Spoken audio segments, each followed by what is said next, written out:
What's up everybody? Today I'm going to be going over my first pull day variation. It's going to be a lot more of my lat bias. With my pull days, I'm going to have one that is going to be more of my back bias and one that is more biased towards my rear delts and my biceps. So for this one, we're going to be really attacking our back hard, and we're going to start off with the way that I like to start off every single back day, and that's with doing pull-ups. I believe that pull-ups are the best exercise for gaining mass and getting a stronger back. Now, I know for most people, if you're not used to working out and you haven't been in the gym, pull-ups are going to be very difficult, and for the vast majority of people, your back is super atrophied, and one, it's not going to be very strong, and two, you probably have some extra body fat, which is going to make hoisting your entire body up a lot harder. So the way I do it is I like to start off, and I almost use my pull-ups as like a warm-up, where I'm just going to do 3 or 4 sets, and I'm going to go till failure, and this is going to get my back activated.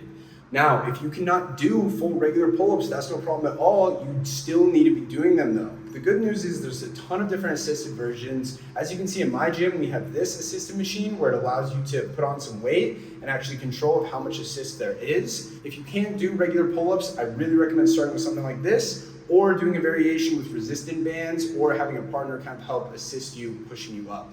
But do not neglect doing pull-ups. I really recommend starting off your workouts with these. The next exercise we're going to be doing is a barbell row. So as you can see here, I'm using the Smith machine. I will switch back and forth between just using a barbell and the Smith machine. I like to switch between the two because I feel like it's a little bit different of an exercise on both, and I just like to change it up every once in a while. With this, I really want you to focus on number one, treating your hands like hooks. For me, it's very beneficial for me not to use my thumbs, as you can see in the video, and to really focus on driving with your elbows. When I started focusing on treating my hands like hooks and driving with my elbows is when I really noticed to start to feel it in my back a lot more, and that mind muscle connection is going to be the most important thing for actually building your back. Now I've gotten to the point where I can feel it so well, and you just start to get so much better of a back pump.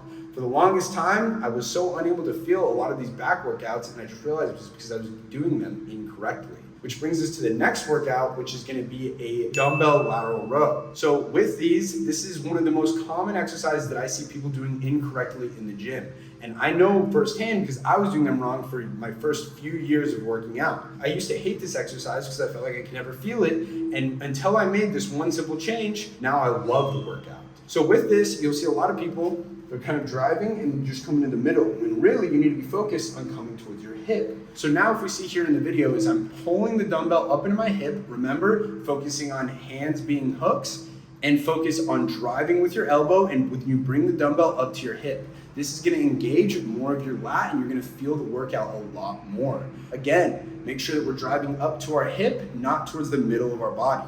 Once you make this change, I guarantee that you'll start to enjoy this workout a lot more.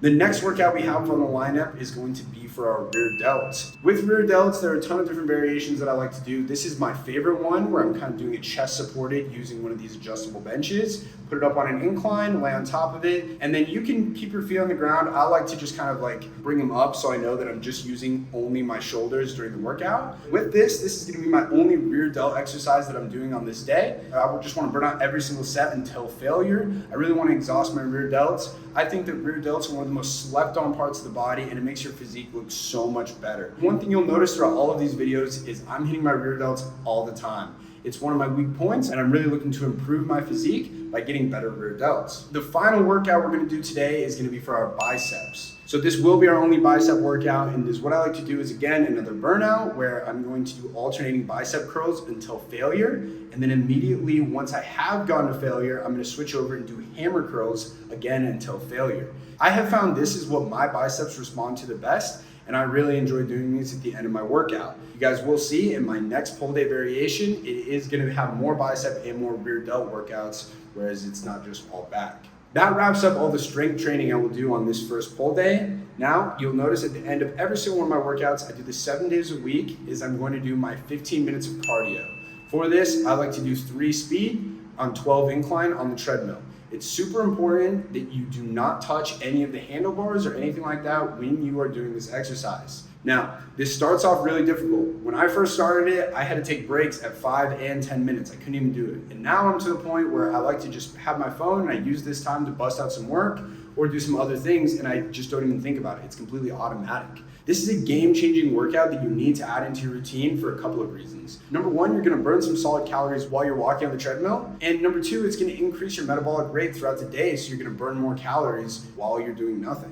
Last thing is it's a really moderate exercise where you're not gonna be over-exhausting yourself. It's gonna make you hungrier throughout the day. Not to mention, you can use this time to get a lot of other things done. I've found that I'm able to do some of my best work while I'm walking on the treadmill. That wraps up my first variation of my pull day. In the next videos, you're gonna see both of my push day variations, my leg day, and my other pull day variation. If you guys enjoyed this video, make sure to give it a like, and to make sure that you're updated when those other videos come out, make sure to hit the bell and subscribe if you haven't already. If you know somebody who might be interested in seeing this video, copy the link and share it with them now. And until next time, we'll see you guys on the next video.